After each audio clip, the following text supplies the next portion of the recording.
eng arzon vodiy kanalida arzon narxda Cobalt mashinasi 2024-yil 37 ming kilometr masofani bosib o'tgan zo'r holatda turgan mashina GK2 svetda davlat tashkilotida ishlaydigan xodim odam haydashgan, shuning uchun chiroyli turibdi.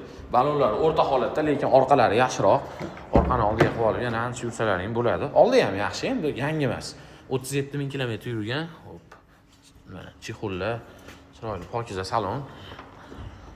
Propanlar ham ustanovka qilingan ekan. Injektor propanlar ustanovka qilingan. Motor hadovoy korobkalarda endi 35 ming yurgan mashina. Ishi bo'lmasa kerak, ishi yo'q deyaptilar. O'zidan haydab turgan mashinalarni kraskasi ham toza, tiniq turibdi, chiroyli turibdi. Hop, mashinani ancha tortishdik, kelishdi. Mana ancha bir 15-20 minutdan beri tortishyapmiz. Telefonda ham tortishdik. Oxirgi narxi, taqalgan narxi 11250 dollarga berib yuboriladi. 11300 qo'yib bering deb ham ancha mana shu yerda aka dedilar, sotilsin deb 11250 oxirgi narxi bu. Telefon qilib